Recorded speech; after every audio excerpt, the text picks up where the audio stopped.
केस आणि काशाय वस्त्राची माहिती मिळाल्यानंतर पुढे नागसेन थेर रोहन यांना विचारतो की आपण ज्ञानाच्या गोष्टी जाणता काय? यावर आयुष्मान रोहन म्हणतात की होय, मी जगातील यथार्थ ज्ञानाला जाणतो आणि जगात जे उत्तम आहे ते पण जाणतो. नागसेन म्हणतो, मग मलाही ते शिकवा. भंते रोहन म्हणतात की मी आत्ताच भिक्षाटनासाठी आलो आहे.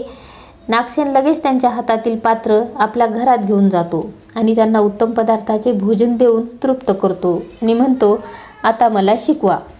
मग आयुष्मान रोहन म्हणतात, बेटा, तुला आपल्या आईवडिलांची परवानगी घ्यावी लागेल आणि माझ्या भिक्खू वेशाला धारण करावे लागेल, मग मी तुला शिकवीन. मग नागसेन आपल्या आईवडिलांची परवानगी घेऊन प्रव्रजा घेतल्यानंतर आयुष्मान रोहन यांना म्हणतो की मी तुमचा वेश धारण केला आहे, आता मला शिकवा. तेव्हा भंते रोहन विचार करू लागले की सर्वप्रथम काय शिकवावे, सुत्त की अभिधम्म, कारण नागसेन तर विद्वान आहे, तो चांगल्या प्रकारे अभिधम्माला समजून घेईल, म्हणून प्रथम अभिधम्मच शिकविले. कुशल, अकुशल आणि अव्याकृत म्हणजे पुण्य, पाप आणि न पाप न पुण्य धर्मांना 3 प्रकार आणि 2 प्रकारच्या भेदाने दाखवणारे अभिधम्माचे पहिले पुस्तक.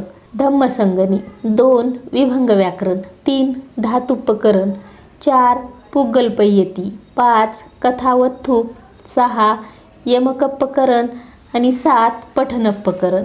ही 7ही अभिधम्म पुस्तके नागसेनने लवकरच वाचली आणि कंठस्थ पण केली आणि म्हणाले की मी आपणाला एवढ्यातूनच सर्व ऐकवू शकतो. तेव्हा आयुष्मान नागसेन जेथे कोटीशत अर्हत आहेत तेथे जाऊन म्हणाले, भंते, मी सर्व अभिधम्म पिटकाला कुशलधम्म, अकुशलधम्म, अव्याकृत धम्म या 3ही गोष्टीत आणून त्यांचा विस्तार करीन. आणि नागसेनने 7 महिन्यात 7ही प्रकरणे विस्ताराने समजावली. तेव्हा पृथ्वी देखील कंपित झाली आणि दिव्य चंदन चूर्ण तसेच मंदार पुष्पांची उधळण होऊ लागली.